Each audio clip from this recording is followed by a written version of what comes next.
lock in a couple of those last spots here for the end of stage 2. Those are always great tournaments, always great competition. You really see teams leave it all out there, and it's kind of dramatic. There's always a bit of drama, as teams often come pretty close to making or manage to get over the line. I think it means a lot to earn that right to stand amongst teams that frankly are best to do over the course of the year. And there's always a great storyline of the team coming through the LCQ and trying to make a deep run at the big tournament. Yeah, that's always some of the fun stuff, right? Some of the exciting teams that you might not expect to come in through those LCQs. But let's take a look at the standings here, because we had some great matches to kick off stage 2 yesterday. And when we're looking at how this ended up panning out, I think it was kind of expected here, Matt, but at the same time, I don't think we anticipated Gen G to have as difficult of a showing as they did. I mean, I think we all expected to see Gen G put up a better fight against the Ultimates. We knew the Ultimates was going to come in and be a much better team, right, than they were in the round robin stage in stage 1. But Gen G obviously making a lot of, odd decisions, I think, yesterday. Even, Christopher kind of mentioned it, like, I think the OWCS Twisted Minds game, those teams are always going to play each other pretty close. Excited to see what some of the other teams in EMEA have in store for us today. Yeah, speaking of what's in store for today, we got to look at our schedule as well for today's matches, because we get a little bit of flip-flop here into day 2, where we get 3 EMEA matches followed by 2 matches for NA. And you were just talking about the Ultimates. We are looking at that matchup between OWCS and the Ultimates for our third match of today. That is going to be, I think, one of the bangers here, Mitch. Yeah, absolutely. I mean, OWCS is the team that kind of cut the Cinderella run of the Ultimate short in that lower bracket, of course, of the playoffs last stage. This is an Ultimate team that went like 2-5. Like, they barely scraped in the playoffs in like the bottom spot, and all of a sudden it was clicking until it wasn't. So, I think that's going to be fun to see that play out again. Obviously, Junkbug versus Christopher is a fun coach matchup as well. But that first matchup of the day looks almost too French to function, I'm going to be honest with you. Yeah, it's the French Super Bowl to kick things off, right? And then poor Quick Esports, right? They finally make it in their first game, we sacrifice them to Virtus Pro. I mean, that come on. We got to get a little easier road than that. We need good crops. Yeah. Hey, listen. They gotta go through the gauntlet first off, and then maybe shake off and learn from it. But overall, taking a look at this French Derby that we're looking forward to for our first match today between Team Peps and Frosttails. This one's really exciting. This is a Team Peps that came second during the regular season during stage 1. They looked really strong, but were knocked out early in playoffs. And this team, Mitch, has also had a couple of upgrades. I've got my eyes on Tread, who was previously on OWCS, looking to replace. Yeah, like, did they? I'm not super sure. I think losing Exodial really hurts this team. And Icenom was a great tank player. Tread comes in. I think that there's a bit of overlap in terms of hero pool there. So Peps have done pretty well, I think, to inoculate themselves against the loss of that German main tank. This team, I don't know what it is about Peps. They had such a good regular season. Honestly, like, earned a ton of respect from us. And then when it really mattered, they kind of disappeared. So I think getting off to a great start here is, goes without saying that it's really important to this team, but they know they've got to maintain a sustained output over what is a long stage of play to qualify for the mid-season tournament. Yeah, Ash, I think they had one of the rougher, roster periods in between stage 1 and stage 2, right? I mean, losing Ice and Exodial, not easy to replace, right? Yeah. So I'm curious to see how, Cookie Tread fill into the roster here and see if they can keep that performance that they had in stage 1, up to par. Yeah, we're going to have to see. It'll be a great litmus test today up against Frosttails here, one of the teams that came in through promotion relegation, the second seed coming in from the promotion relegation tournament, that is, as well. Talk us through that a little bit here, Matt. Yeah, as the roster moving around here a little bit, but I know China, obviously a player that we've seen here on the OWCS in the past, and then Crocs as well, right? Those are the two players that I think a lot of people at home will recognize, and also, like, this is probably a pretty good match for them to open things up, right? I know a little bit of a French on French matchup. They probably have a good idea of, how some of the players on the other team play, right? Being other top players just in their country, right? So I think if there's a draw here for Frosttail to win like early on, I think it's probably this game. I mean, Yeah, I think it's going to be really exciting to see. Any thoughts before we head into the matchup? no, I think I do think there's potential for a trap game. I'm kind of disappointed because I love reading Zerian's trash talk. It's one of my favorite things to do, but it's going to be in French this game probably, which is really disappointing. So I might need someone in the chat to translate it for me. I'll translate it. Yeah, these guys have like a ton of history going back, like that New Age team, of course, and then like this Peps roster. Like there's a lot of like old like GG players here. So familiar with each other. The French scene has produced some amazing players. It's pretty close knit as well. So expect to see that flavor kind of bleed into this match. I think that's going to be what's so fun about this matchup, the countrymen going up against each other. But I think we're just about ready to get into our first match of today here. Matt, Mitch, you guys take it away. All right, let's get this one underway. I'm kind of hyped for this one. Yeah, look, I think Yeah. calling... Peps did not get an upgrade, I think, coming into stage 2. At least on paper, it doesn't seem that way. I think they have now got a more compact roster, but they've got a lot of stretching, I think, to sort of fill the gaps that have formed here, where they've pared down this team. And look, I think you can obviously speak to the quality of players like Icenome and Exodio with how good they were for Peps in stage 1, and then the teams they end up going to in stage 2, right? I know Icenome a target of VP, right? Exodio a target of Gen G to combo with like Who Are You? So like, kind of gives you an idea of where those players, maybe kind of are in the overall player pool. Let's say in EMEA. And then the replacement, Cookie and Tread, pretty good players, right? Cookie's played in a lot of the, the Face It Master Leagues and whatnot. Tread, obviously, we've seen in OWCS. And, but it is large shoes to fill, right? And then also you're kind of going against a team in Frosttail, right? With some players, from your region, from your country, right? So, when you said trap game, did you mean a trap game for Peps? Yes. Okay, I was like, yes. I was like, I think this is definitely a trap game for Peps. I would agree with you there. This is our map pool, of course, heading into stage 2. If you're just joining us, you missed yesterday's matches, you will notice a few new maps making their way in here, namely Busan, Hollywood, Gibraltar, Dorado, of course, is pickable here. So keep that in mind as we go through the series. Yesterday, we did see Circuit, a bunch in NA, Dorado got picked up in EU. That gave us a really interesting game. Generally, we're seeing Oasis being the target, or Ilios for that first map if a team feels like they have a good dive option to them. So keep an eye on that one. And like I would mention that, as much as we've maybe like not made the most favorable comparisons of Tread to Icenom, for example, this guy is a Winston player, can play Winston, can play ball. So, he does enable Peps to go with some of these options that a lot of teams in Europe don't seem to have. Oh, okay. Yeah, that's actually what I was going to ask you, right? Because yesterday we saw two games in EMEA, but we saw two different completely versions of Overwatch, pretty much, right? Where the Ultimates and Gen G, they wanted to play fast, aggressive, playing around like a lot of like, Winston based compositions and whatnot. And then in TML Katia, it was like that match was just a replay from stage 1, right? Maga, Hazard, like Ramatra. Where do you think EMEA is going to sit? Do you think they're going to sit closer towards the TM match or our first game that we had yesterday? I think that they either are going to all have to get on board with playing this more dive style, this more high mobility approach, or those teams that don't have that capacity are probably going to fall behind. Like, you can't tell me someone like Ziad right now is not grinding Winston. A lot of these teams are definitely trying to. I mean, that's kind of obvious, I guess. It should go without saying that teams come into this year wanting to have the most flexible, roster hero pool with their players as possible. It also feels like at this point in Overwatch's life cycle, you should be able to play some Winston, right? Even Reinforce figured it out for a little bit, right? So you should be able to play. He played some a type Cup, of Winston. I want to say. Johnny, yeah. But, I mean, you should.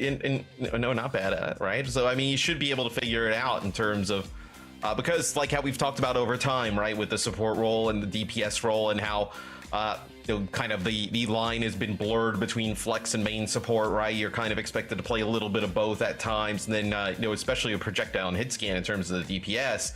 Now obviously, as we're down to one tank for a bit now, got to be able to play some of those main tanks or off tanks depending on what you specialized in the past. Yeah, and a ton of teams are going to like 5-player rosters now as well. Like, they're trimming even more. So here are your bans coming in. Obviously, this graphic doesn't speak to whether they're first or second, but we will have Diva banned out here and Juno taken out in our first map. Yeah, so interesting that the Diva gone here off the rip, right? When Diva is gone, this allows actually for some more Winston play, right? It is the Peps map pick. So Peps gets rid of the Juno, and then on the other side, it is the Diva ban, right? So the Diva ban opens up some possibilities for Winston. Absolutely. Although interesting because Frostales, they do Margin plays Diva. They are a Diva player.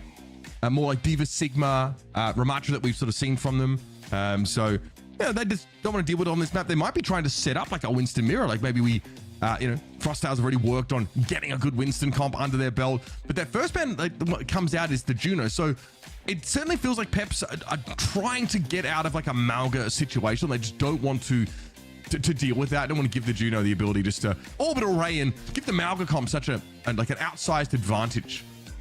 Yeah, I mean, Orbital Ray, when in combination with like a Malga or even like Ramatra, right? And those different types of comps just become so difficult, silly to deal with, right? Where it provides just so much extra, healing damage for the Malga. You're able to use that cardiac overdrive, keep going even further. So we'll see how that kind of plays out with the Juno gone. Probably like, Kiri becomes a little bit more viable here. Yeah, absolutely. I do think that I don't know how these teams are really going to try and work in like Ana comps necessarily. Although I feel like I've seen Zerion play a decent amount of Ana in the past. So, more of those like flex support style heroes. And like Oasis, when you get to City Center, obviously Ana doesn't possess that innate mobility, but the high ground proposition, I think sometimes is a little bit too juicy to ignore, especially when you take a bouncing Bardic Grenade perk. All of a sudden, you can set things up really beautifully. Yeah, and then also obviously with no Juno, you're really just relying on Lucio for speed if you want to run that, right? So potentially some Lucio options here for map number 1. I feel like this Diva ban is, I'm curious to see what the answer is. Tread is like a Diva player as well. Like we've seen Tread play Diva, I think, on our cats here even in the past, even though Ziad was, they're more their go-to for that option. I hope we get to see time comps on this map. We're obviously not long away from jumping on in here. But both teams are really trying to say, okay, let's eliminate the Brawl Star comps. Let's eliminate like the midway sort of, highly mobile Diva, somewhat defensive comp with some like ability to pressure backlines. Yeah. So I can see which way the wind is blowing here, and this would be a little surprising for the EMEA region. But for all we know, we could also just end up with like Ramatra battles or like Orisa, for example, picked if we head to one of the closer quarters maps. Yeah, no, I would agree with you. I think we'll see, as taking a little bit of time here before we load the game. Coach is probably, I know, little coach's time out here before we kind of get into the action. But curious what either of these teams kind of brings to the table with these bans. Because also we haven't really, obviously we've seen two completely different styles, from our first two games. In EMEA, if I was to, guess or assume, I probably assume these teams are going to play closer to, what we saw in our second game of the day. Yesterday with TM and Alcatia, but always EMEA always has some pleasant surprises, right, Mitch? So potentially, some Winston-based compositions or maybe a little bit more dive here. China's a player well worth watching, I think, in this series. They're called China. They're from Poland. Try not to think about it too much, but their Tracer was fantastic on occasion, but they're also the kind of player that, can flex over, play like that Sojourn, play some more hit scan base, also pick up the Pharah on occasion. So someone that I'm looking at on Frostales here just to see if they can continue to go from strength to strength on a roster like this, if they are in, of course, because they got 3 DPS on this roster. First outing for Frostales here in OWCS EMEA, and Team Peps, after what can only be described as a disappointing finish to stage 1, want to get off the starters mark with a burst of speed. So we will get the scoreboard at the top of the screen here. So Keo actually kind of hovering over some Freya. So we did see some Freya yesterday in EMEA, and then for Peps, it looks like potentially going to be running Cassidy, Genji. Okay, so no Freya swap. We did see Exodial play some Cassidy yesterday. Actually worked out quite well, where It looks like we will end up seeing Peps gonna play a little bit more brawl style, right? You don't have that Maga in the mix. Maybe you feel like you can't run that Maga without the Juno, but still very capable to run the Ramatra here. Okay, so as I sort of alluded to, good chance he's like Ramatra, Orisa on this, at least this university map that's just more enclosed here. FD got, of course, a player that needs no introduction here on their signature pick, and Lucio Kiriko the go-to. So cleanse is available, yes. Can be relevant. There are a couple of things here that you can sort of try and cleanse off. The slow from Terror Surge, probably also the effects of the Freya ultimate, so keep those in mind. But yeah, no Bionade to have to answer here as Kia already spitting out a bit of damage. Tread takes a beating in the front line. And we have to see how you can keep Majin alive here for Frosttails, because once that Orisa loses the armor, right, it's going to be very easy to just poke the Orisa down. So you see the Orisa getting very low. Yeah, as soon as lose the armor, then you can push on back in. Where I think that the biggest advantage here for Frosttails would be actually them pushing past that Ramatra shield, trying to get in and make a play. All right, there it is. So 15% for Frosttails as Team Peps are back in the game. We've seen it on a couple of occasions. Ken causing issues for Keo. Pushing pretty close to the Freya, putting a lot of pressure, maybe drawing out some of those mobility-based cooldowns that Freya ordinarily wants to pair with like decent damage output. And yeah, Tread also problem in the front line. Switch off the Ramatra here to the Orisa. We have opted into full brawl with these miracles. That is really interesting that we see both these teams end up in like an Orisa head-to-head, right? We saw a little bit of Orisa yesterday. I believe it was like into Maga-based compositions, right? Where we know Orisa isn't good, but at least, you know, with that, Ramatra at the start, feel like we maybe need to switch to be able to match. It'll be Kitsune Rush here for both sides as Zero gets taken out by Kia. All right, getting the Kiriko out of the fight here. A good start, but Team Pep still trying to hold the point. And again, they've got some of these DPS ultimates to rely on. Kiwi taken down. Cookie deals with this, put Peps back on decent footing, but Tread is barely clinging to life. And Zerion, well, wasn't there to get him back up to speed. Martin finds Ken, and this will be Frosttails back in control. Pretty lively tug of war over this first point between these two. Yeah, and Frosttails ends up, Mitch, ending up with the sound barrier here, right? They're going to be able to use that to kind of combat what Ken is going to dish out with that blade. You got a Bola Shot here as well. Bola Shot plus Terror Surge could be a really interesting combination, right? You know, you're gonna grab the people in and then connect with that Bola Shot. So potentially an option here for Frosttails as they're gonna end up taking the lead. Blade hit for pack, sound barrier, of course, for Frosttails. Lets them get a little bit more. It's gonna be mirrored. Both teams basically using the same ultimate combos. Terror Surge came out, and FD God somehow is the one that gets caught first here. Tread going low. Terror Surge now for the extra durability. Tries to pop it early, and Ken has to follow up. Kiwi and Martin both fall as they were tied together with a neat little bow, but Frosttails still control the point. Yeah, it ends up in a little bit of a 3-on-3 here, right? You saw about, Ken, Cookie, and Zero alive here for Team Peps. They kind of deal with the remaining player on Frosttails, and they end up flipping the point back in favor of Peps. And they actually, for Frosttails, they went with that combination I was talking about. They went with that Terror Surge plus the Bola Shot. They ended up trying to use the Blade after, and Team Peps was able to kind of stay alive for, really as long as possible without any of their support ults up at the moment. And then FD God ends up dropping the beat. Gives them a little bit of advantage moving on towards that objective. So it'll be Team Peps taking the lead here. They will have their Bola Shot here. Nothing to combo with it. And then it'll be Kitsune Rushes for both sides. Rush here for Kiwi straight away. Zerion just building his now. There comes the claim. So it does answer the Bola Shot. Looks like, excuse me, at least it was an ability to escape from it. Frosttails still need to do more than just pick off the Lucio here. Ken is going to find Keo on that high side now, and Cookie now is the only Freya on the field. Iceball's Martin now surely is one of the few players left on the point. Pack with a deflect, expiring, could not protect himself any further, but the backline of Frosttails has some teeth. Team Peps here, getting close here to 100, and who's going to push in? Martin going to be forced back, Fortify going to make it hard to shift Tread, but there will be a touch for Frosttails. Bola Shot here for Keo. FD God already got picked off, and now he's looking at his opposite number in the backline. That would have been a great opportunity. Quick cleanse though comes out from Zerion to deny it. And that is a really nice cleanse there. It's not going to result in them kind of holding on to the point at the moment, but Tread is going to move on in. does have some of the Orisa abilities to kind of keep that armor up, right? 4 to 5 plus that spear spin, but gonna have to back out. They do end up losing Cookie, so a large portion of the damage gone for Peps at the moment. You're gonna have to wait for him to get back in the fight before this next one kicks off. And look at this, Gogo though has built a pretty nice advantage in terms of the sound barrier, right? FD God dies really early in that previous fight, so maybe a huge opportunity for Frosttails to take this. They're gonna go quite aggressive. Kiwi doesn't get the benefits of the beat though. Terra Surge Blades win conditioning, Matt. Here's the surge. Okay, well, both Orisas go for the surges there. It seems that Keo, how does he get caught in the eye of the storm like that? Oh, Team Peps having to fight back at a very crucial moment. Just as Frosttails, honestly, no reason to lose that fight with how powerful their ultimate combinations were.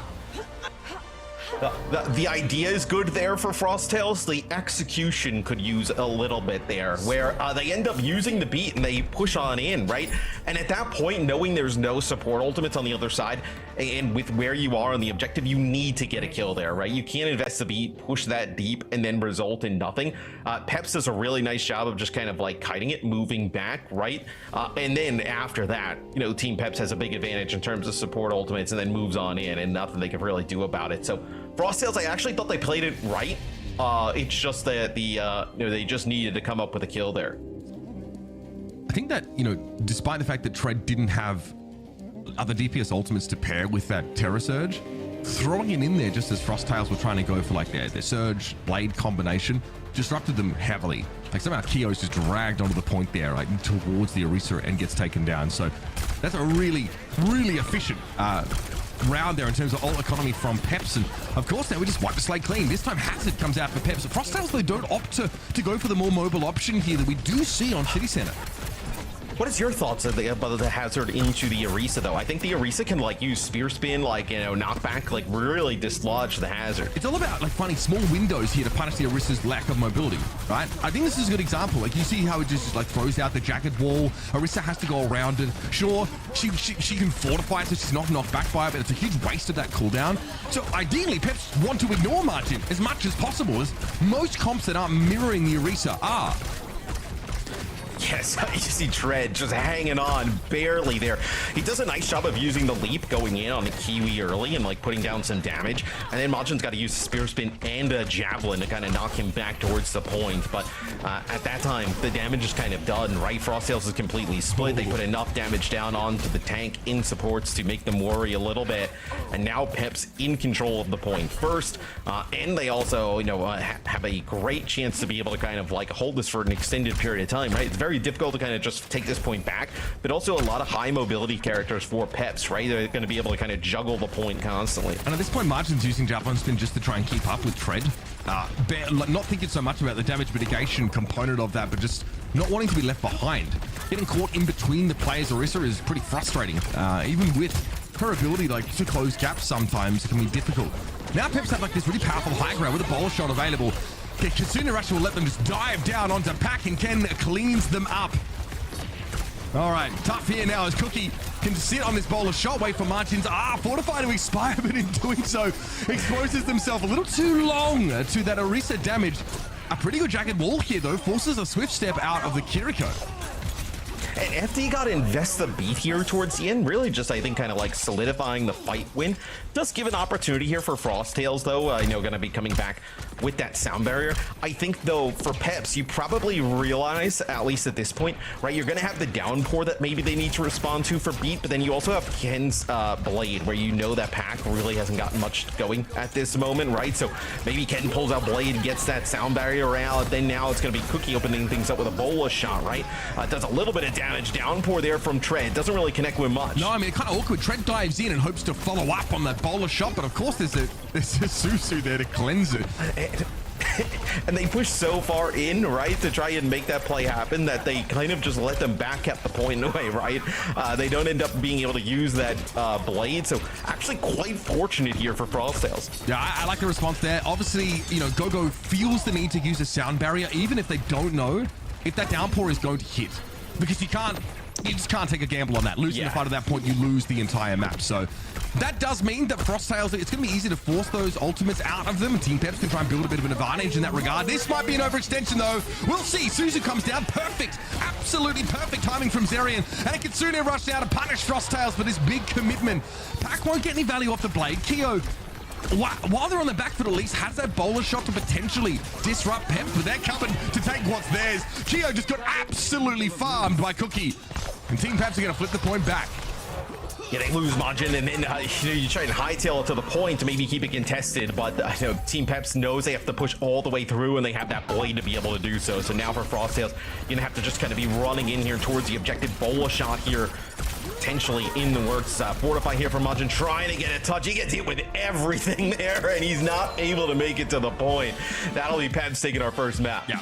Solid showing here for Team Peps. I'm glad to see Frosttails want to try and take the initiative of their map, but that fight, they pushed in too deep. The problem is, we just saw the same problem from Team Peps. They try and commit heavily off that ultimate combo, but one little Suzu unravels it all.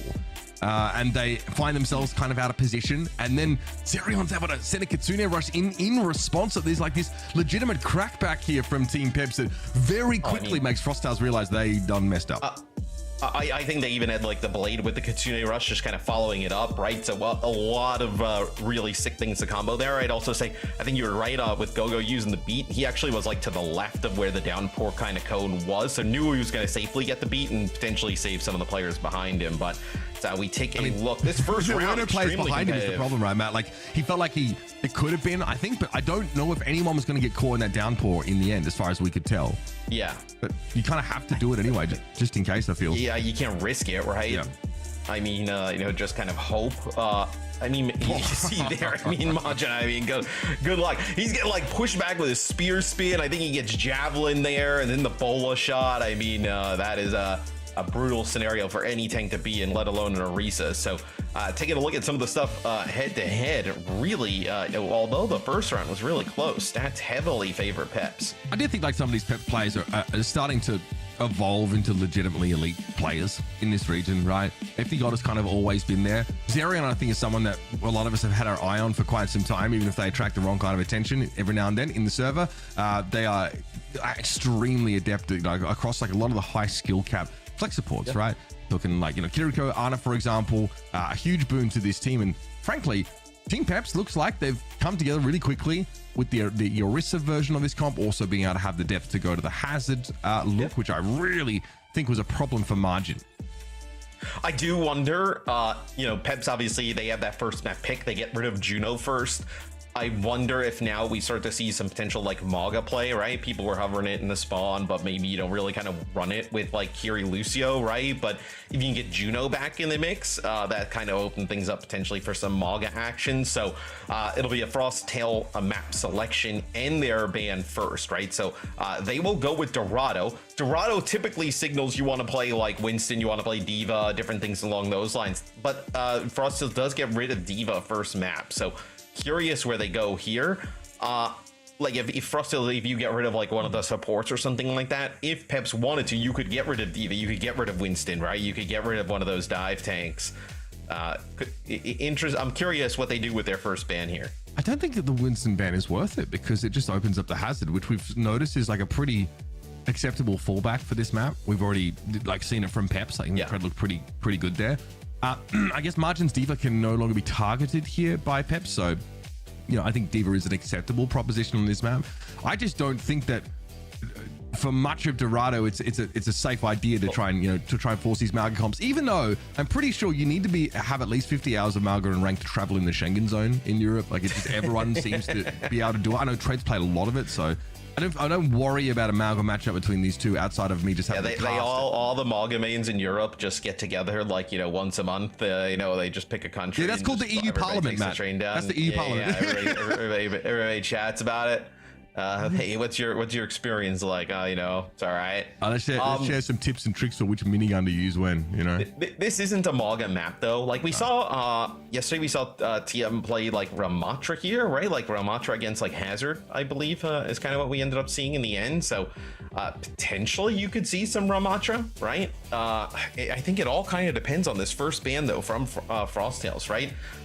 They get rid of the Diva in map number 1, right? So clearly maybe they don't want to go up against like Tread having the D.Va available there on Oasis, but D.Va also really strong here on Dorado, right? So is there something else you feel like that is strong enough? Like, no, teams obviously would target like FD God getting rid of Lucio, but like I wouldn't say that like Dorado's like a really great Lucio map. No, like you can like I think in the past we've seen like a lot of teams play like on a brig, exactly like here, and you can fit Kiriko into that comp as well. Like, you can try and play Ana Kiriko.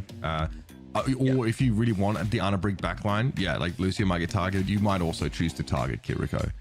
If you are, I mean, if I was Frosttails, I would almost try and bait them into playing Lucio. I'd be like, hey, like I'd let that go through. Like if you feel I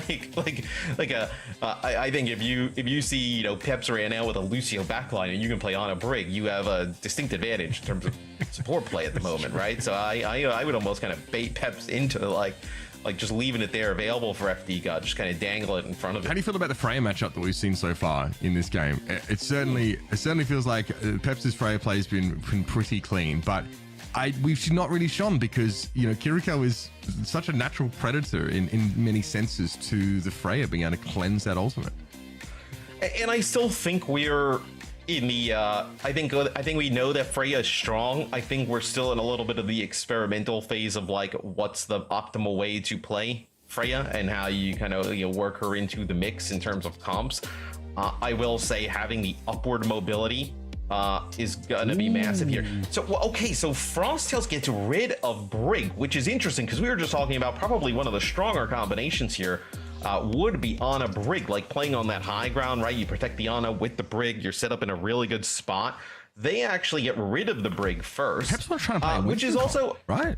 Yeah, with Peps getting rid of Hazard. So I would also say, I mean, I guess curious in your take. After Lucio, I would say probably Brig is FD God's like other best hero, right? I think so. So like, you kind of take that away from him and then maybe now force him to play something not exactly super comfortable on or like optimal. So do you think FD God's the kind of player that you can, I do think this team has like some double flex support like ability, right? But surely you could just play like Ana Lucio Kiri. There's no way we get a queen. I would love to see that, honestly. On Mother's Day of all days. On Mother's Day, would love that. They're bringing it out. The queen you were asking for. You've been speaking it into existence. The queen on Mother's Day. I love Dragon Queen. She's great. Yeah. So I like this a lot, honestly. The ban strategy here for Frosttails. Especially, you know, when you see a hazard ban come back the other way from Pep. So, you know, I do think like that. Winston comp for them is going to be pretty good. We don't really know, honestly, if like Margin is I personally, I don't know if they're like a prolific Winston player necessarily. Yeah, and the comp we saw them hovered before the pause, that was I believe for Peps on offense. I'd be Queen Lucio Kiri here on Dorado. I mean, we'll see. I think this is like kind of highly unlikely. Yeah, so this is what I expect from Frosttails though. Yeah, Frosttails on D, right? You play the D.Va, right? D.Va can kind of control the high ground and whatnot. Tread, I assume will end up matching that. I do still feel like there is an advantage in terms of like the Juno Kiri versus like Kiri Lucio here. Like we talked about, you know, Lucio maybe not the best here on Dorado.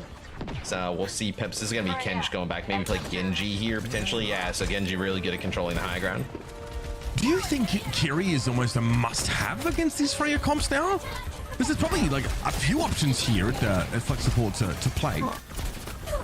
I would say must-have is maybe too like harsh on it, but I definitely think that she's pretty good, right? Because she does have a lot of like you know, mobility, able to kind of like dodge some of these like odd angles that Freya can take, right? Getting so much vertical mobility. So I do think that, you know, like an Ana, for instance, right, is you know, doesn't have any mobility. So like with some of these angles that the Freyas can take, getting high ground like above buildings and whatnot, be very difficult to kind of stay alive. So FD got on the Lucio, kind of like you know, hurting you know, players around, right? You know, that time gets you know, Tread over to kill Pack, and then earlier got Ken a kill up on the high ground. So good start here for Peps. It was the Kiriko that got picked off. Yeah, that really threw things into disarray for Frosttails, and what we saw there from Pack is not normally what should happen. That Tracer can get just chased down, frankly, on the wrong side of the map and blown up. So Frosttails here maybe it feels like you're a little uncomfortable. Margin wants to control this space, aware, of course, that Kyo's under a lot of pressure from Ken, so uses much of that defense matrix to keep them standing. But conversely, Peps' backline worrying about Pack, sure, but that's a second time the Tracer's died while in enemy territory. Yes, that's a bolo shot from Kyo. Actually puts a large amount of damage down onto Tread, and they do end up finding Ken, so that's quite massive, right? You get that Genji out of the mix as he's built up towards that blade, but I still don't think this is going to be enough, right? Majin's going to get demeched here. I was going to say as well, Mitch, at this part of the map, right? This is where Frosttails probably would have gotten better value out of the Tracer, right? At the start, a little bit harder to play the Tracer, a little bit more high risk. But when it goes around that fountain area, probably a bit easier to use that Tracer, but does not really impact the game at all as Peps steamrolls through this point. What is going on? Frosttails are really struggling with the tempo that Peps are playing with, Matt. Yeah. Evidently, not expecting Tread to have pushed up so far forward, but God, with these, with these Freya comps, it's really important to establish this bridge control, that balcony, of course, for the courthouse. Yeah, you get Cookie on the high ground here, right? The high ground with Freya, you're able to just you see the angles you can take above the building. I mean, just filthy shots able to just try and connect with as Pack goes in with a pulse bomb, doesn't connect with anything. They're going to use a Kitsune Rush here as well, right? So they feel that this fight is a must-win. The Kitsune Rush just actually gets them the high ground back, but they end up losing Cookie. Okay, so this is actually quite good here for Frosttails. Okay, nice dive here from Margin. Sees a chance to hit that back line. Self-destruct does do a little bit of damage to the Diva mech, but nothing to really bother Margin. Losing Kyo there, not a big issue. We're on Pack Watch. Rip Bozo, Zero, and gets run down in the back line by the Tracer. And now, Frosttails are getting a little bit more of what they needed to out of that player.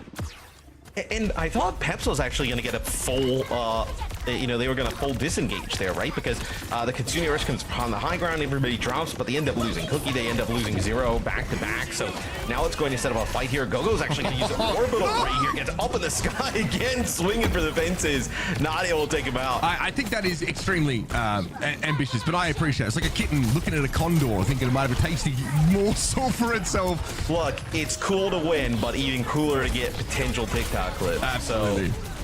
Kyo, oh, buddy, Tread again. Able to find his way towards the Freya this time. Really quite nasty on the Diva. This doesn't bode well for Frosttails. It's worth bearing in mind that Tread, with that level of experience that Stint and Alcatia, got a ton of these tanks under his belt.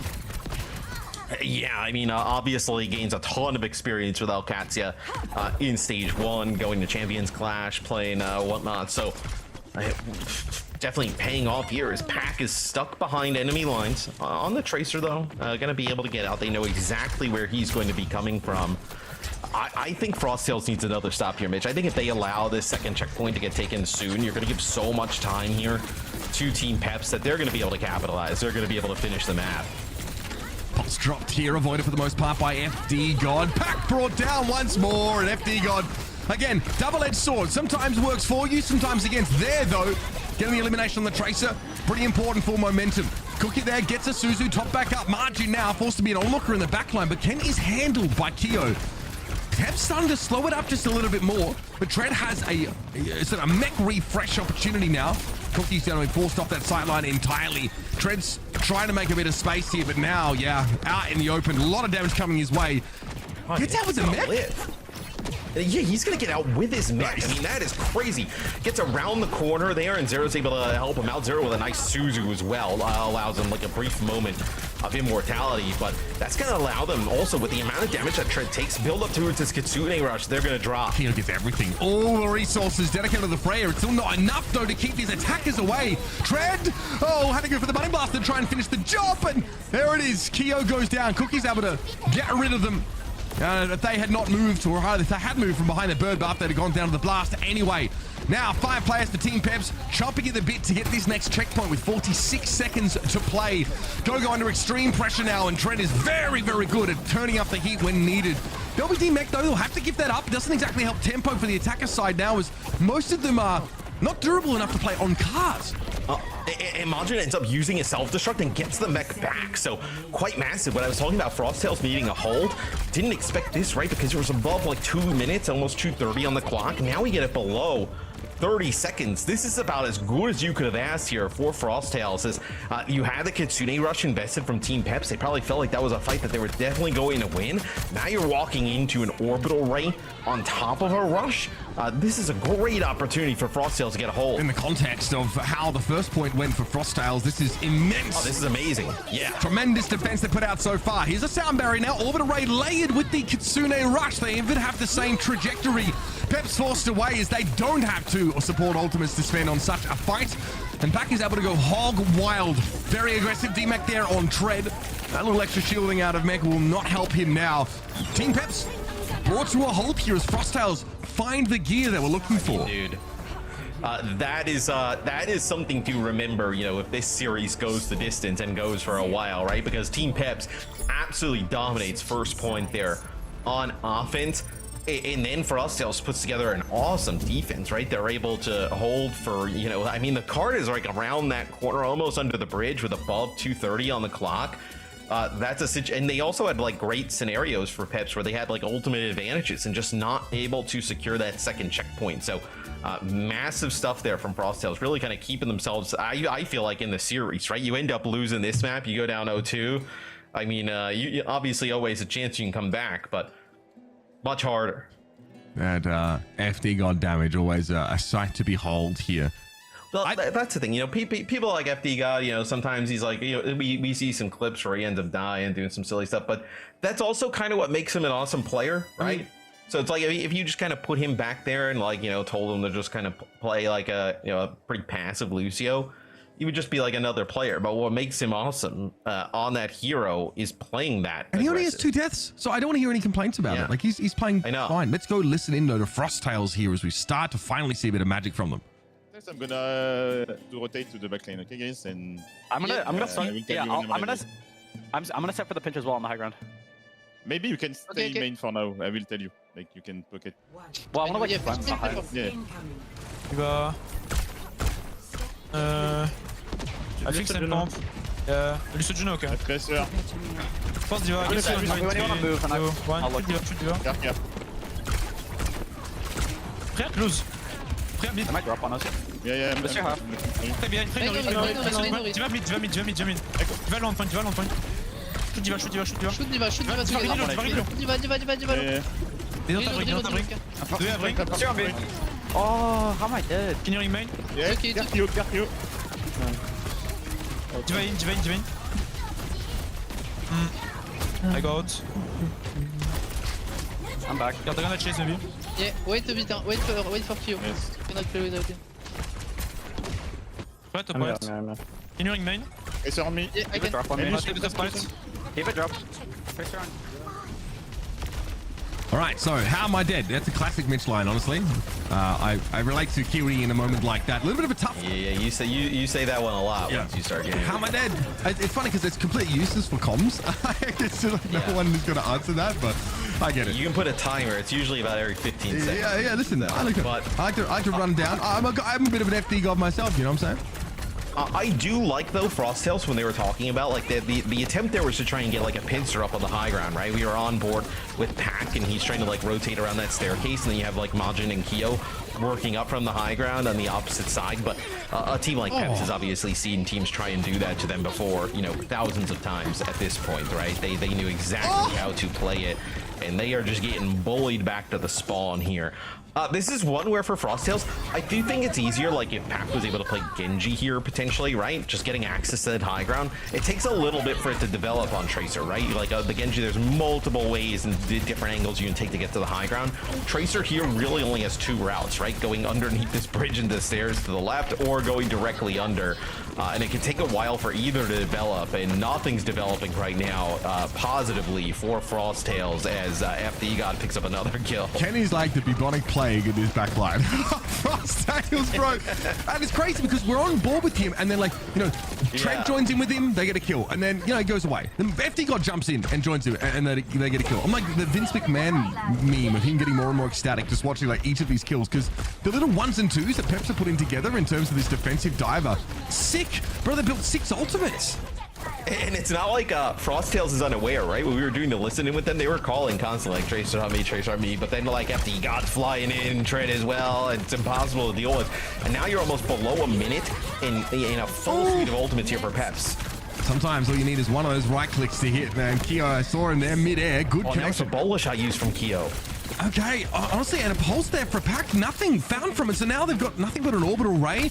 You've got to imagine that the frustration is creeping in. This is though where I think there's a discussion, right? Do you have an advantage with orbital ray versus sound barrier? Maybe if you just have both of those kind of against each other in a neutral scenario, but there's a bola shot that's thrown in there for Cookie, and then also the sound barrier comes in so late. Yeah, but Trit's gonna have a self-destruct though. He's gonna be able to get another mech back if he does get low, but does not even seem like that'll come into play. No, I mean, it's hydrogen bomb coughing baby level territory here. Peps, in fairness, that's where they do choose to invest their ultimate. Saw bola shot covered over by the orbital ray for the most part. FD God's beat was probably necessary there. This puts Frosttails now in a last fight scenario, and they've got nothing. They've got absolutely nothing to work with. They've broken the piggy bank, and it's a couple of buttons and some lint. What do they got, behind the couch pillows? They're going to have to spend it here now. 9 seconds left to play. Pack. And Uzin's in the back line, but you've got to respect here the explosive potential of that Freya. And of course, FD God comes to call, just keeps Pack honest now. She threatens to blow them up. Kiwi, what? Oh, I think he swift stepped forward, I think. Yeah, he does. Oh, no. I think he swift steps over to Pack to go help him out, and then he ends up taking the bullets in the side of the head there for Pack. As look, I think Frosttails, right? You see the destruction that Ken is causing on the Tracer. You got to get something there from Pack, right? Got good positioning in the back line a few times, just not able to come up with anything, and that'll result in Team Peps taking another map. That's a flattening. That was brutal. Frosttails more two-dimensional than Paper Mario after that last one. That is though a roller coaster of emotions though for Frosttails, right? You kind of got dominated on your point A defense, then you put together this epic point B defense.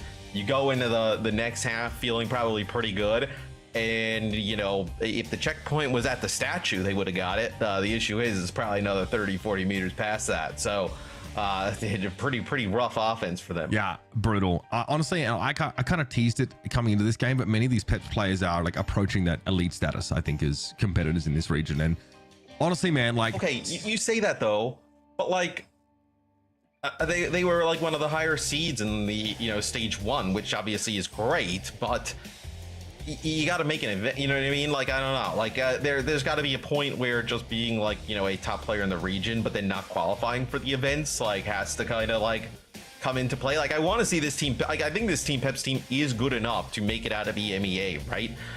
And be able to make it to like a mid-season event, right? Placing top 3.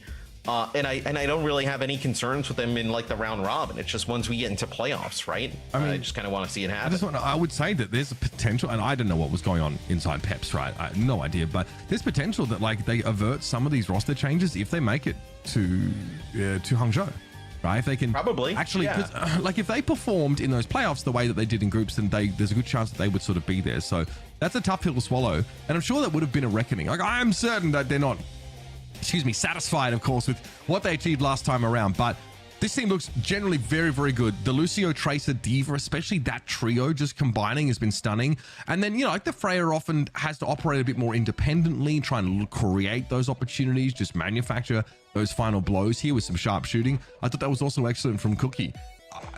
And I think this team Pepsi is firing on all cylinders. That defense side there was honestly pretty impressive, pretty clean to see. And now with Frosttails, another map pick, right? They've already they've gone to what? That's an escort, right? So we saw Flashpoint push hybrid in the pool. They've gotten rid of Diva in break at the moment, right? So where can we see them potentially go, right? Do they want to play a map and get rid of the Lucio, right? Because they're running like Kiri Juno even Lucio in the game. Go new junk. Play Brawl, ban Lucio is an option. Potentially. Yeah. Go back and play some Malga. Quick break for us. We're going to be back right after this with a map 3 in this series, and it is Frosttails trying to hold on in their first outing in EMEA Stage 2. So don't go too far. More to come.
I'm going to quote you on this one. Dorado was a roller coaster of emotions, not just for Frosttails, but for us, Matt. We saw the best, the worst, the burst of that team at times.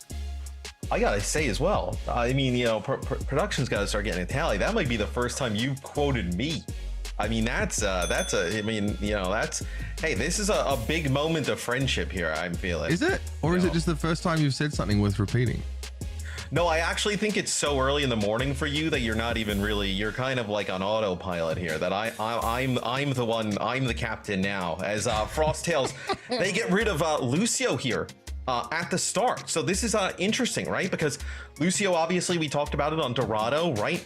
Lucio is a hero that FD got extremely good at, right? So you get that out of the game. The Sojourn ban, we haven't really seen a lot of Sojourn, to be honest, like since Freya has been in, and it'll be a Runasapi pick. So we go to push. This you can play what? You're gonna play like a Kiri, you know, Juno potentially, right? Is that what we're going for here? Possibly. I can't tell if Peps are trying to set up like either just like you must play Freya here, or even like an environment where like Cassidy can find some value.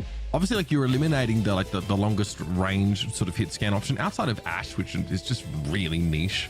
And only a few players sort of look to sort of pick her up on occasion, like Lethal maybe.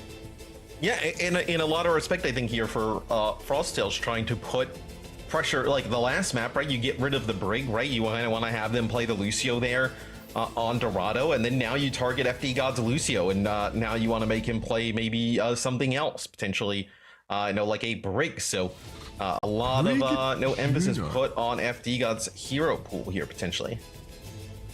Brig Juno You see Brig Juno a lot with like Maga kind of conversation. Yeah. I wonder. Yes, so I don't like her quite often against like longer range comps, like especially if Farah gets in there. I'm not really sure about the Freya's probably pretty reasonable here, but I just don't think that FD God's hero pool can be exploited like that. Yeah. Why play the Orisa and not the Maga here? Like I feel like you can play this exact shell with Maga and it's probably better than Orisa. Honestly, right? I think that like being able to follow up on a Javelin hit with like a Freya right click is pretty sick. It's the same idea of like using Sojourn, right, to follow up on the Javelin as well with like those rail headshots. Anything that like makes someone, you know, much easier to hit, even for just a brief window, probably feels quite worth it.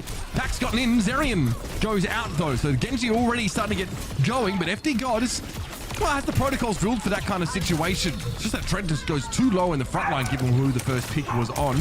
There's going to be a no-holds-barred brawl as it always seems to be. Nice cleanup by Keo. Yeah, the advantage here, though, is that Frosttails doesn't end up losing both of their supports, right? Gogo able to live there, so he's able to kind of keep the rest of the team alive. That'll allow Frosttails to get control of the bot first. Nice speed ring thrown back towards the spawn. Gonna try and get some players back in. As this will have Trid going over to the D.Va. So I do think D.Va has advantages, right, against the Orisa. You can kind of like circumvent the Orisa, like just kind of go around her, right?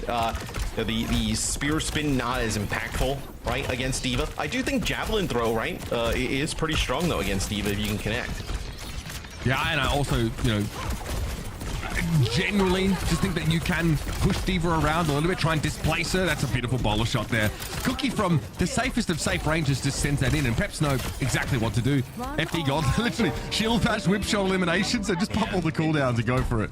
And you see that passive with Freya that kind of kicks in, right? You know, every time we're on board with Freya, obviously our newest hero, if you're you know, new to her and maybe you don't play her as much, you can see that passive in terms of like the limbs. So he actually ends up with that bowler shot, uses it, gets the final blows and whatnot, and he ends up with 30% ultimate coming out of that, and already at 60%, right? So these bowler shots can come, you know, fast and heavy as Team Peps ends up taking the lead. All right, Trent, of course, he has the flexibility just to move back to the high ground, let the bot push up, get healed up. Just can't really take protracted engagements against the Orisa. As we already talked about, her kit's quite effective against the D.Va. Not much of this damage from Keo's getting soaked on up. Bowler shot at the ground. Interesting, but Orbital Ray's in play. Trent does get demacked. Still, Orbital Ray persists after the fact. Gogo has one of their own. Pax Blade goes on in. FD God clearly not with a stun available to stop this Genji. Q actually, that was like really interesting, right? Because they're ending up trying to push into their orbital ray. He tries to like bolo shot almost like the ground, right? Where they're trying to push on in, see if he can get one. Also, maybe trying to just avoid the diva in that type of situation, right? With the projectile. So really interesting look there from Q, and that's Frosttails battling back, taking the lead. I'm also curious, Pac looks pretty good on the Genji. Like, you know, having a Genji at his disposal. Would have loved to see this on Dorado, right? I know on that first point where we're talking about the Genji versus the Tracer. Yeah, considering that he was playing Tracer kind of like Genji, it was like a really full commit and getting like picked off without recall or blinks available. Just that style, I think, you know, realizing you have to go deeper and deeper for those eliminations. Here though, mechanically, yeah, very solid Genji. Ken feels like they're playing second fiddle for what might be the first time in the series in that regard. Still going to be able to stave off the Orisa Genji combination. This is Frosttails with a bit of a lead now, but a blade opportunity is there. And it might go begging if he's not careful. All right, good catch on. That's stunning stuff from Ken. It did not go begging, says the narrator. In the end, it'll be Martin dragged down. And Team Peps with a clean, no losses fight win. And Majin is off there by just a hair. So Ken actually uses the blade. He goes after Kyo up in the sky. And then as Ken is falling down, Majin ends up trying to use the Terror Surge, maybe hoping to like grab the Genji on in. But Ken is actually right on the outside of the Terror Surge, and that allows him to get 2 more kills after that, where the Orisa ultimate for Frosttails didn't really get much of anything there, and then also didn't catch that Genji with the blade. So great idea there from Frosttails, you know, almost able to execute it. Cookie has doubled Kyo's damage right now. It's like 6 to 3k, somewhere in that vicinity. That's rough. Cookie lucky to survive that explosive bolt. Does get a repair pack. We'll be back in the game, just trying to splash that damage around the corner onto Margin, but keeping that Orisa at arm's length is exactly where Peps want to be. Margin needs to use their health as a resource to gain space, so without it, they cannot do so. There's a javelin spin now as the torpedoes seek to keep Tread to tops up. Peps are happy to disengage after getting the checkpoint. Yeah, I mean, they get out the Kitsune Rush, right? You feel like that's good enough. You come back, you're going to get a fight towards mid-map here with both your support holds. So they have to use that Kitsune Rush, right? Majin just losing his armor, constantly trying to fight back, and this is bad, right? You lose Go-Go right off the rip when the orbital ray goes down. Bola shot eaten there by Tread. So that's a little bit like what we were talking about when Kyo was trying to aim it at the ground earlier and maybe, you know, avoid that Diva defense matrix. That time not able to do so. So that fight goes about as wrong, Mitch, as it possibly could go there for Frosttails. Yeah, just another one of those engagements where they have a distinct advantage ultimate-wise. They spend them and they just aren't able to derive any value from them. That means that they find themselves in a trough now where Peps come back in with a rally, you know, a remake opportunity. I think a lot hinges on Pac's Blade, who's definitely been the more outstanding of the DPS players on the Frosttail side. Kyo getting shut down pretty consistently by the presence of this Diva. Even if Tread can't always hang in a head-to-head in the front line. Here's Pac's Blade, though. They need a big one. So far, so good. But Kyo and Gogo are out of the fight once more. It's brutal to lose your Juno here. And FD God's rally able to carry the lion's share of the healing in the absence of Zerion. Yeah, the rally is massive here, right? You're going to lose FD God in the end, but you end up getting Majin out of his mech. Pac not able to kind of put some damage down through that rally and take players out.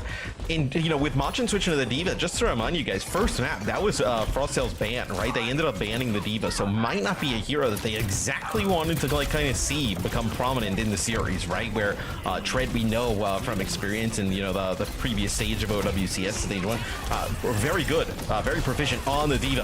Majin not going to be able to get a mech back. It's pretty close, but it's going to be Ken chopping him up with a blade as the bot continues to move towards the Frosttail spawn. I think if you know, Ken doesn't get shut down there, the map is, you know, deterministically over in that moment. I think even it might still be a big problem. Yeah. Oh, Go-Go. Nice hit by Margin. Defense matrix employed, but Kiwi was already picked off. Pac going to be stuffed back into the shoebox that is his spawn. And now we're triple digits territory. Tread with a remech or self-destruct, as it is colloquially known. And an orbital ray is around the corner here for Zerion. Could be important here to stave off the impact of this bowler shot that comes on in. Remember, no Kiriko now to cleanse that effect off. So, in theory, you expect more now from the Freyas.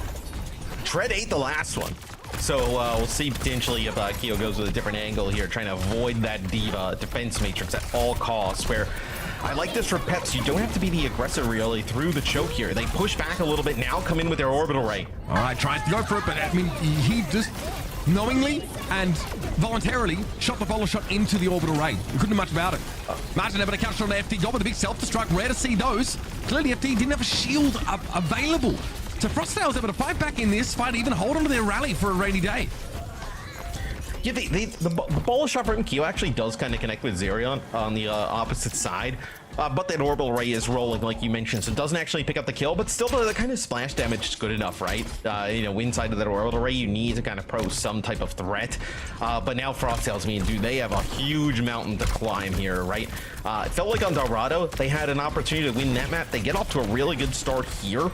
It's just closing and playing, you know, a good high-level Overwatch for an entire period of time, like 10 minutes, right? They're putting together a good, like, you know, 6-7 minute stretch at times, just not able to close it out. Kio's getting focused very hard by Peps, by the way. Pax Blade might salvage things yet again.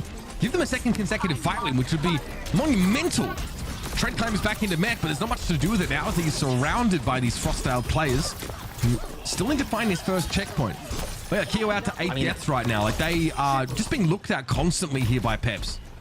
That fight win was a must win for Frostale, right? I mean, you end up losing it there. The bot goes the other direction. Like, you see how much progress Team Peps obviously has. Goes back into the Frostale spawn. You don't even have checkpoint. I mean, it's as close to GG as it could possibly be at that moment, where Peps will now have Tread go over and play the Ramatra. So Ramatra actually does pretty well in terms of like brawling. Like, D.Va's like a really good brawl tank, right? In terms of like taking one-on-one scenarios, right? Ramatra just as good, right? Can be just as sturdy. Wanted to go in. FD God. Oh, that's a punish. Again, you see an opportunity to pick off a, you know, get a reset, of course, after picking off a Brig, and you want to take that, but Ken also goes low. Kyo deals with them. So it's being a 1-for-1 in the end. Here's a bowler shot. Opportunity for Kyo. Nothing found from that one, but Ken was taken down already, so it does leave Peps with only 4, and they probably want to bring his blade back into the fight. Tread switched over towards the Ramatra here. Try and give himself a little bit more staying power in that front line. The damage coming in from the enemy Freya is starting to become a problem.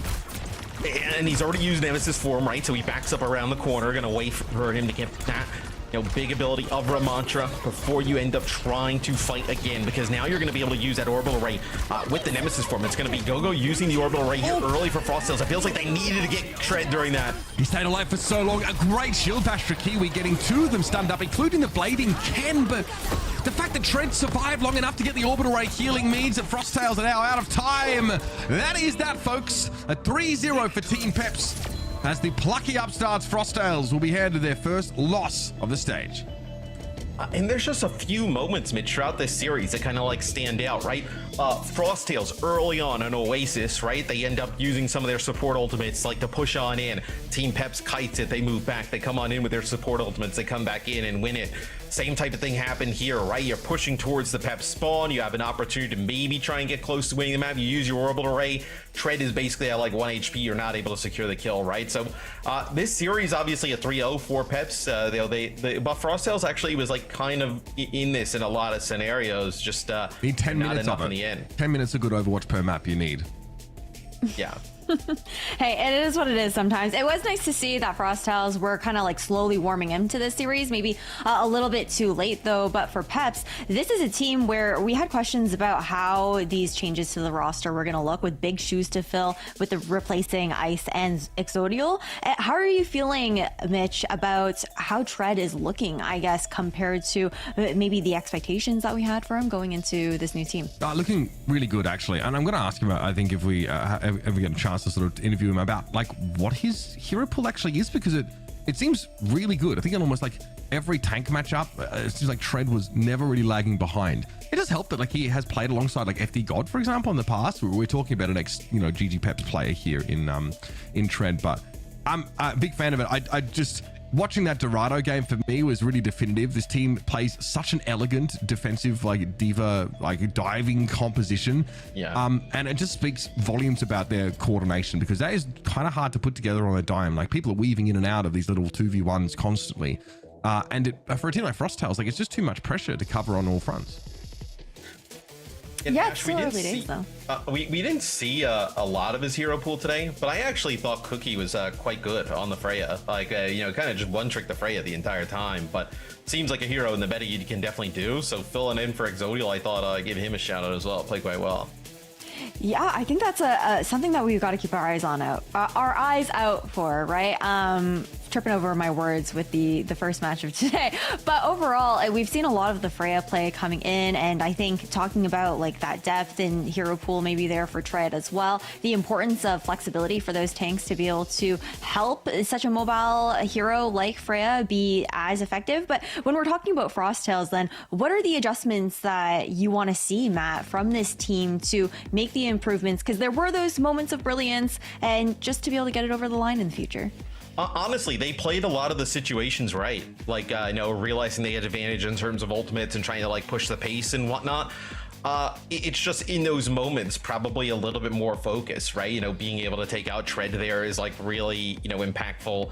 At times they were trying to push forward to get FD God, and then they end up losing a player, kind of like, sets things back. So for them, I think you look back on this, you played these situations right. It's just maybe Peps in the biggest moments played a little bit better. Well, good things to look out for, and high hopes for Frosttails to continue to grow as the regular season goes on. But we got to lock in on our player of the match. It is no surprise that it is going to be Tread, with the amount of impact he was able to bring to this team. And we do have an interview ready with him here as well. We'll get a chance for Mitch to also ask a little bit about that hero pool. But Tread, congratulations on your first win here for the regular season of Stage 2. I'm curious because we got the chance to talk to Zara yesterday on stream, and you also were at Champions Clash. It's been a really quick turnover coming into Stage 2. How has that kind of affected maybe the process of getting used to playing with a new team in such a short amount of time? Thank you. So pretty much I came back from Champions Clash, and then I went straight to a boot camp with Peps. Like literally the day as I joined them, I got on a flight to go to Paris. So I've been home for maybe a week now. It's been like, especially seeing them in real life. Like I was on a team with FD last year, so it's good, very nice. Obviously, like, we got to see a little bit of what you were capable of on this Alcadsi team, and also like they put you in the driver's seat over in Hangzhou, which I'm sure was definitely I'm sure you would have felt some pressure. But looking at your hero pool now, like it's something that people often say about Europe is that like there's a preference to sort of stick to a lot of those more brawly based comps. We saw so much Malga last year, but it seems like no matter what the bans were for tank, you looked really comfortable, especially that Dorado game was like unbelievably smooth on defense. Do you really think like that it's worthwhile trying to target your hero pool? I would say not so much. If you don't want to play against a tank, it's fine banning it, but I pretty much cover every tank besides Boo. So I'd rather not play the Winston, but still, I'm probably better than most European tanks on Winston still. Sure. Yeah, and Tread, you mentioned actually going to that boot camp with Peps, and obviously, going into a new team, new environment. Obviously, they lose Exodial as well and bring in Cookie. What was that like? What do you think the biggest benefit was from the boot camp? Was it just kind of like getting around everybody, kind of getting comfortable with the team before kind of jumping into officials, or was there a lot you think you guys improved on just in terms of gameplay during that? Once you meet someone, it's a lot easier to give someone feedback. Like, if I didn't meet Ken before going, I wouldn't be like comfortable outright flaming him if he's just inting. But it's like, it does help quite a lot.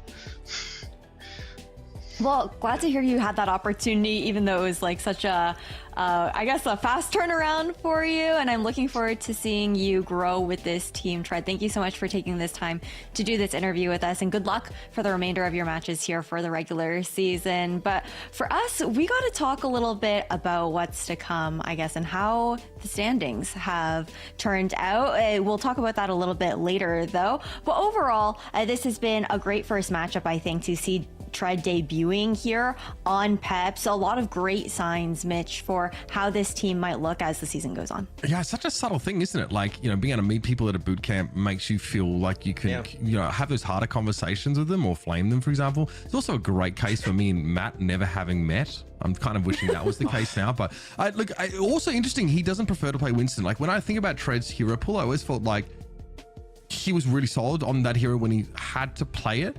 And it's in keeping with the European sort of preference not to go that way, but that's a pretty strong statement. No matter, I'm better than most European tanks at any tank. That is classic EMEA though, Ash. I can play Winston. I just choose never to.